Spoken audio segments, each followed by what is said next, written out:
play. Where is it? Quick Quest, Death Quick Quest. And I don't know that any of these decks are good or bad. These are just what I've been playing. The game, not only is the digital brand new as of today, but the game itself just released a little over a month ago at Gen Con. So, like, there really isn't data or events to really know, like, objectively what's good, bad, or otherwise. So, my last deck started at 24 health because of how the champions were. This deck, in very, very stark contrast, starts at 35 because its champions have +2, +2, +1, and +1, and 35 is the literal maximum amount of health you can have at any point in this game. So we technically start at 36, but 35 is the cap, so we start there. What does this do? When this champion or a card controlled by it removes that champion, draw a card. Okay.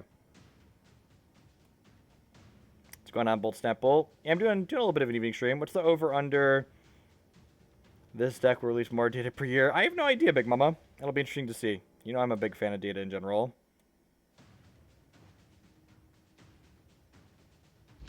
So the champions that I picked for this deck, you'll notice I called this deck Quick Quest, which that's basically what I've been calling the aggro decks, or Quick Quest decks. They basically, the champions I've selected for this deck are optimized with the cards that we're playing to try and complete their quests as quickly as possible, basically.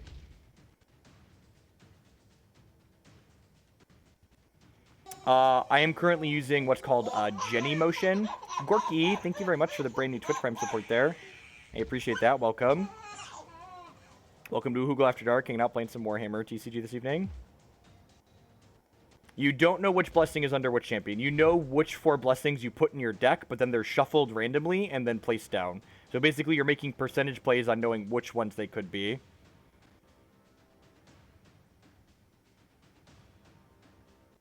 Why are the borders different? So the colors of cards in this game are determined by, so like my opponent is, the last couple of things we played were actually mirror matches of the same faction. We were playing different cards. We were both the Order faction. And these guys are Death, which have a silver border. And these guys are Chaos, I believe, which have this, this bronze border.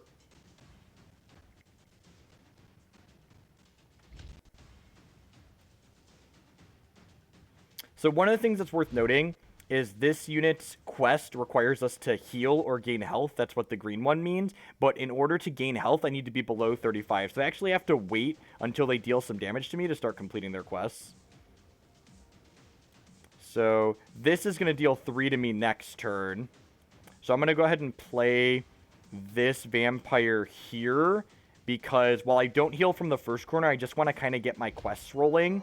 So the next corner is going to heal me for 1, which will complete this next quest, and the third corner draws me cards. Correct, you cannot mix and match factions. So the factions kind of, there's some cards that are neutral, but the factions generally separate what kind of cards you can play. So just because cards have numbers on the corner don't mean they all do the same thing. So for instance, this card is very simple, and it just deals damage equal to its corners. It does 2 damage and 2 damage and 1 damage.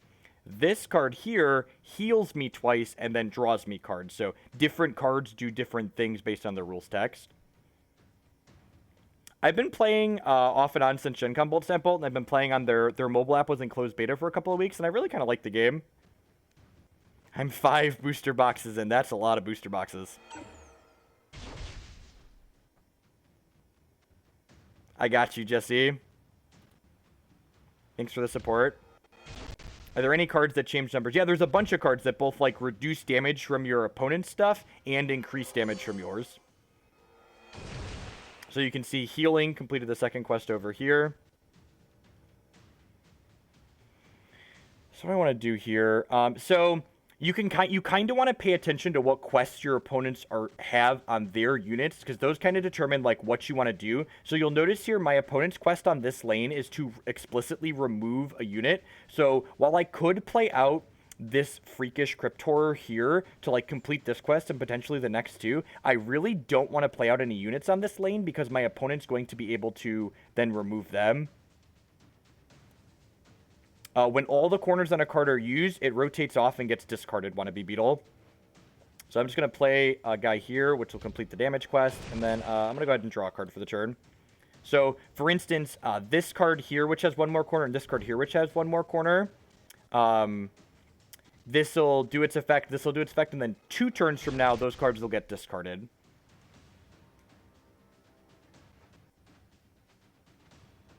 We're also just gassing up here a little bit. So this will rotate, I'll draw 2 cards, this will rotate and deal 2, this will rotate and deal 1.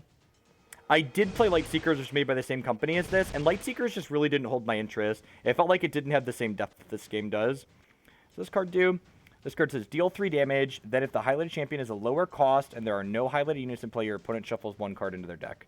This is a 4, and this is a 1. So I'm going to go ahead and play Frightful Strike here, which is going to complete my damage quest because it deals 3 on this lane. And then this champion doesn't have a unit and it costs less than mine, so I have to shuffle 1 card from their hand back into their deck, which seems pretty good for us. And that means this guy, next turn after this unit rotates off, I'm going to get to complete this quest here. You cannot... there are some units that have a mechanic called stacking, which lets them play on top of other units, but if a unit doesn't have stacking, you have to wait until the lane is clear to play something out there. So I think I'm just drawing a card here, because again, I don't really want to play anything on this lane because they want to complete this remove quest here. So basically, by not completing my quest here, I'm stalling their champion on this lane, because I think I can focus on completing my other 3 lanes pretty quickly. Are there any alternative ways to win in this game? Reducing them to 0 are the only ways to win, I believe. Is Last Stands a dice trigger? It's when removed explicitly. So if it rotates off naturally, it doesn't trigger Last Stand.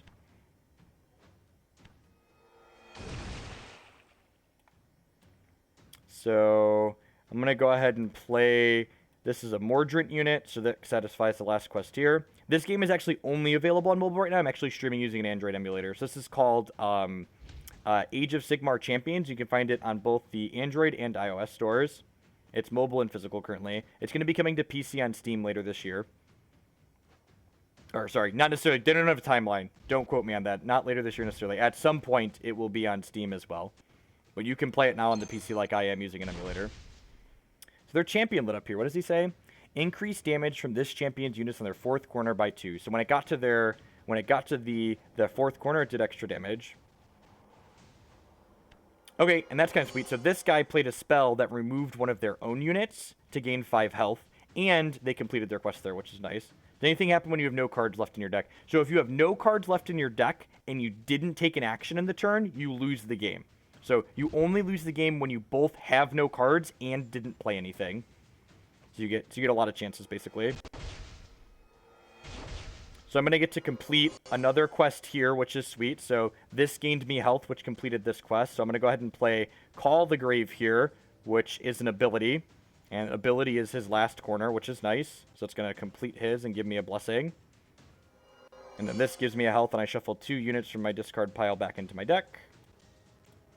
And then what does this blessing do? I haven't played this deck a bunch. This says, whenever I play... a champion, a unit either here or here, this deals damage to my opponent, and they shuffle 1 card from their hand back into their deck. That's pretty sweet. I don't really have any units I want to play out here just yet, though, so I think I'm just going to go ahead and draw a card. So I'm basically going to be incentivized to play units here and here to get triggers off of this. This blessing flipped up too. This has what's called a heroic act on it, so I can use one of my actions in a turn to activate this. So basically, I can spend one of my actions to deal 3, gain 3, deal 2, gain 2, deal 2, gain 2.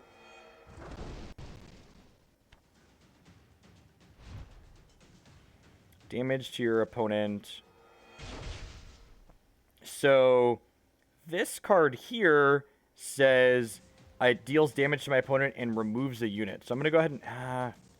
but they're on the remove quest here. So do I really want to play something across from here and give them a potential remove quest? This is actually released today. So the reason why I'm streaming is you can go and install it now. So search for Warhammer AOS Champions in both the Apple and Google Play Store.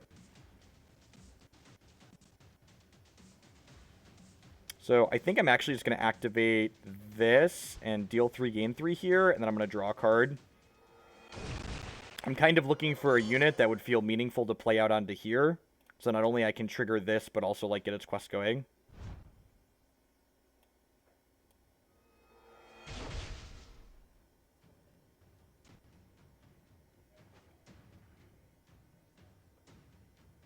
Alright, what does this do? Increase damage... done by highlighted allies units by turn, corners 1 to 3. When a highlighted ally removes a unit, rotate this 1 step forward. Oh, so they kind of control how this works, basically. That's interesting. So I'm going to go ahead and play... I'm going to play this out here, which makes this deal 2 and then take a card out of their hand, which is sweet. And then if this guy gets to remove a unit here, that would be great for us. So they're down to three cards in their hand. I could continue pressuring their hand, and this card does 3 and then takes a card out of their hand because they don't have things that are engaged. So I think I'm going to do that. I'm going to go ahead and play this here, which 3s them and then takes another card out of their hand. Just, like, continue to, like, limit their options here.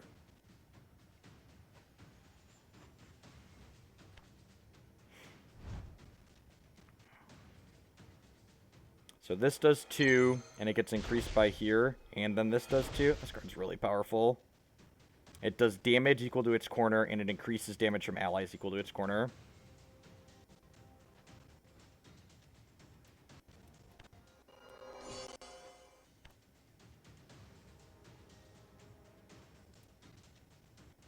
Oh, and this removes something, they draw a card. That's really good.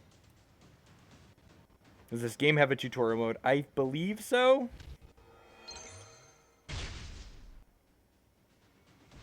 Oh, that's funny.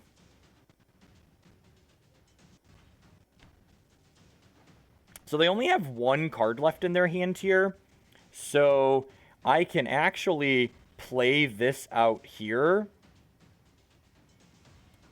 I can actually play this out here, which is going to trigger this, which will get rid of the last card in their hand, which is great. So the last card goes out of their hand here. And this is going to take out their unit here at some point. Do I want to get this down? So this is Center's play, discard a card, last stand deals 4 damage. I think I just want to play this out here, which is going to deal my last card, but eventually this deals 3 and then 4. And they're down to 6 already, which is pretty good. So next turn, I'm only going to be able to activate my Heroic Act and then draw a card, but that seems plenty fine for us. So this is going to deal 4 damage to me, and this is going to deal 2 damage to me, but I'm still at 16, which is pretty high. And all they can do is draw 2 cards for the turn. So this is going to rotate and deal 2 and remove this unit, so they're not going to get to deal the damage here. So this knocks them to 4. And then this is going to knock them to 2.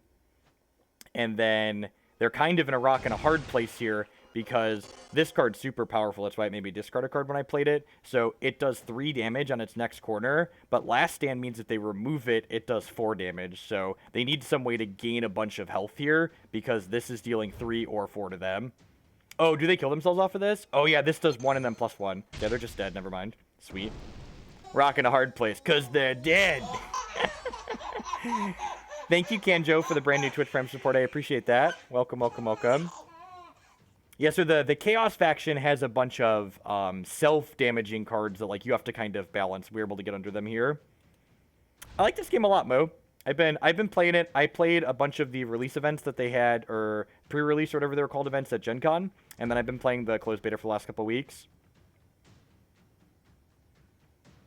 Yeah, I need to change my sub notification is my kids laughing. I should probably change that at some point now that we're... And once upon a time, my kids were always, like, running around to the background of the stream screaming. So, like, them laughing was, like, topical. But now that I'm, like, doing magic stuff as a job, I should probably...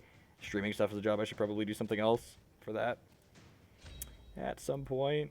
Thanks for freaking out here tonight. I know we're not playing Magic like we usually do, but this game is sweet. I was going to sit on my couch.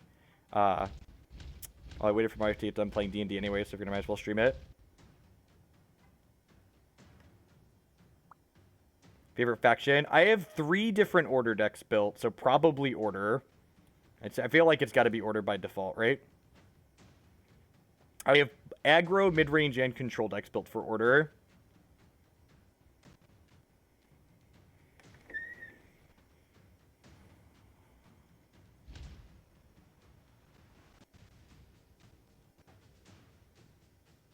I like that they already have custom game boards and sleeves and stuff built in, which is great. It's just like good, clean live-in. Is Assassin's Trophy good? Thank you, Jay Shepard, for the 8-month resub. I appreciate that, and welcome back. And these guys actually have a really good ability on at the start of your turn. If you have 5 health or less, you gain a free point of health. That didn't even come up last game because we were just so far ahead the entire time, it felt like. I have a pretty good spread of cards at this point. I have 2 copies of each of the starter decks, and then I've had like 30 physical packs. So I have a good spread of cards. And I actually bought their largest pack of gems this afternoon so I could buy more cards as I felt like I wanted to play more things. So one of the things I try to do, Mo, I think this is probably the last deck I'm going to play, and I'm going to play a couple more games with this deck. I try not to skip around between a bunch of different decks, so that way if somebody wanted to just like watch the death deck a bunch or like watch a specific deck a bunch, they can like watch all that in one YouTube video later, because everything that I stream I put on my YouTube channel after the fact.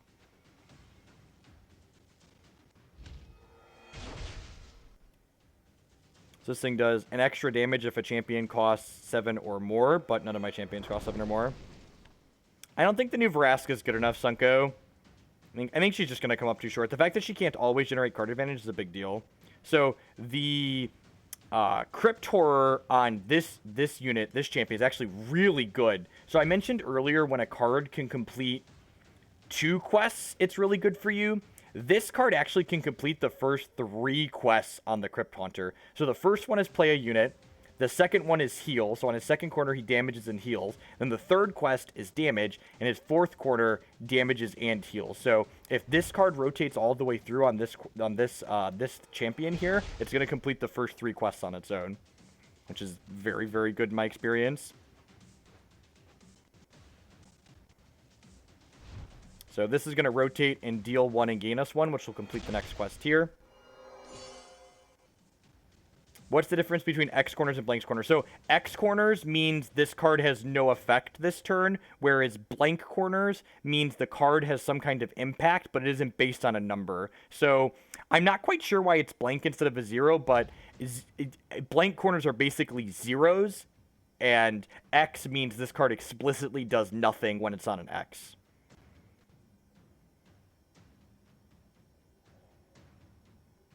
I actually think green-black is going to be better than Jund. You can read my article. Read my article on Cool Stuff from today talking about why I think green-black is the nut. Why it's real good. So it can't be modified by another card. Oh, that makes sense. That makes a lot of sense. What does this card do? Oh, this is really brutal, actually. This says when we take 1 or more damage, we're going to take 3. Ooh, and they pulled my card off there. That's rude. So I'm actually going to take a really big chunk here. So this is going to turn and deal a damage. And then because they have a beast unit, this deals 3 back to us. And again, like, the positioning matters here because this only looks at the thing directly across from it when it's dealing damage back.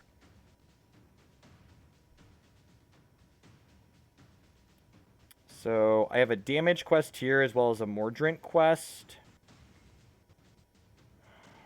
My hand's kind of just medium. I could play this out to, like, remove this, but, like, this is already rotated through its action, so, like, removing it doesn't really accomplish anything. This might be too many Call of the Graves in this deck, too. I haven't played this deck nearly as much as I played all the order decks that I have built.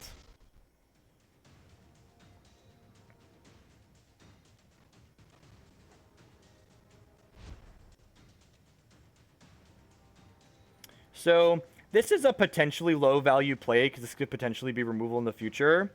But I'm actually going to play this unit out here because it threatens to remove whatever they play out. And this way it's basically going to, like, say, hey, you don't want to play a unit here next turn because I'm going to remove it, which then delays them in completing their quest for a turn, potentially. I'm going to draw another card here instead of all these Call to Graves that are poopy. Ooh, that's a sweet one. So this one says, this is the one that deals 3 damage, and then if they don't have a unit out, they have to take a card out of their deck. They have to shuffle a card from their hand back into their deck. Which, one of the things to really wrap your head around in this game is the card advantage is really powerful because drawing a card is a game action. So whenever you put your opponent down a card in this game, you're basically taking a game action away from them. So cards like this that seem kind of weak are actually really powerful because they're both dealing damage and taking a game action away from your opponent. So this is going to complete my last quest here, but it's going to take 3 damage back. I am streaming using a thing called Genymotion. Yeah, I'm streaming from my upstairs computer right now. So again, I just want to make sure I understand this. It deals 3 damage, and then they're a lower cost than me, and they have no unit in play. So let's play this. So it's going to deal 3 and put a card from their hand back in. Yeah, half a turn or so is accurate. And then I actually have all these stupid Call to Graves here, so I'm actually going to play this out on this one, and then discard one of these Call to Graves since I have infinite of them. So when this comes into play, it's a powerful card. So one of the way they balance more powerful cards in this game is they make you discard cards when you put them into play. So we'll bin a Call to Grave. And I'm actually really close to completing a bunch of quests here. So this guy needs ability heal, and I have an ability and a heal here. So I can complete this quest next turn. I can complete this quest by playing a Mordant, and I can complete this quest by playing a Mordant. So I have lots of quest potential on board here, based on what's in my hand. What does this do? Increase damage done from highlighted units, which rotates this forwards. Oh, so one of the things to notice is you'll notice I'm talking about all these cards rotating every single turn. This card has squares in its corner, which means it has what's called clunky corners. So it doesn't rotate automatically every turn. Instead, it only rotates when a specific condition is met. So I'm going to go ahead and play this out here. And this is the one where whenever we deploy a unit, they shuffle a card from their hand back into their deck. That's not bad. I think I'm actually going to call the Grave here, which gains me a health and completes this quest. I guess to put some dorks from my discard pile back into my deck. I'm going to put up a Mordant and an Assassin. Yeah, so your blessings, you pick which ones are in your deck, but then they're assigned randomly, and you don't know which of the 4 positions that they're in. So I know which 4 I have altogether, but I don't necessarily know where they're going to be.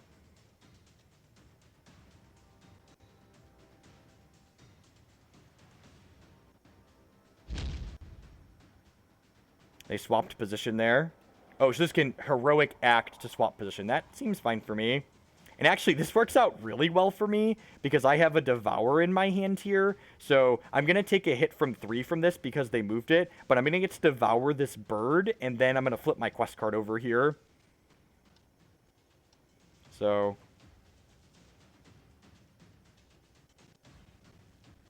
are there cards that... Yeah, there are some champions and cards that let you peek at blessings. Don't ask me what they are offhand. I don't know all of them, but those do exist.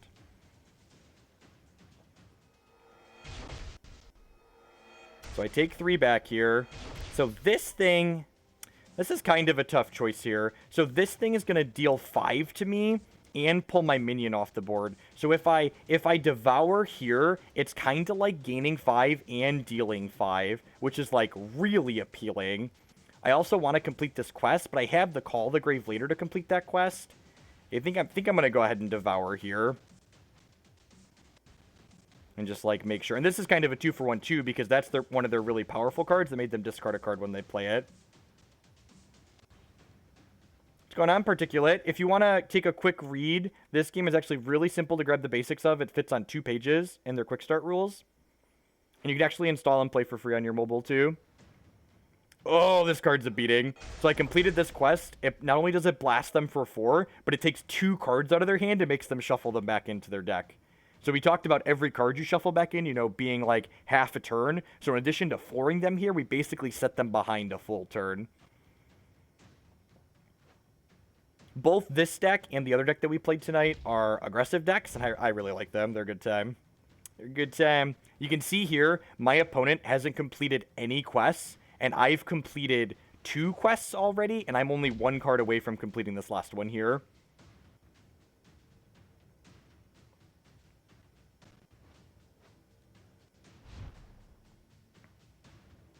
So they're going to take 4, 1, and 2.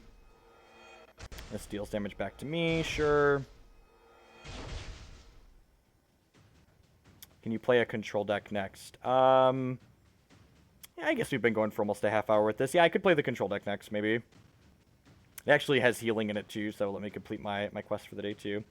So this, I could just burn it to complete the quest. I'm gonna admit here, I don't actually remember what my other 2 things are that are hiding down here. It's been a while since I built this deck, and I don't fully remember what all is underneath here. Hey, Cave Dog, thank you very much for the brand new Twitch Prime support. I appreciate that. Welcome.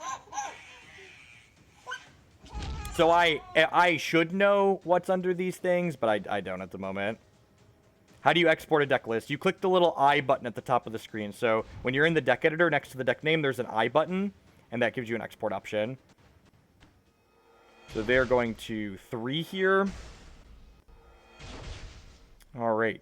I'm going to find out if I have a quest here that deals damage. This is going to spell an ability. An ability is a card that gets played and then discarded immediately. A spell can only be played on a spell caster, and it sits in play like a unit and rotates through. Oh, that's good. That's a good one.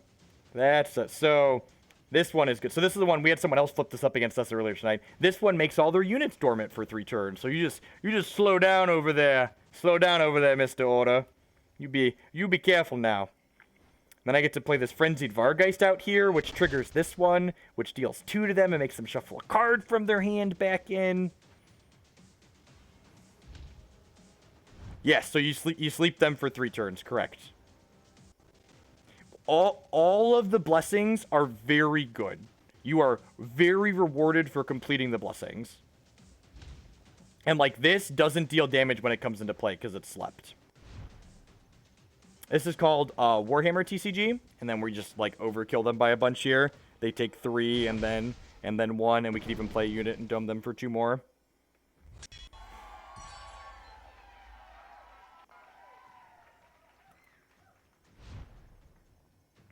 Yeah, almost done with my last quest. I'm going to decline the rematch because I want to play a different deck here. So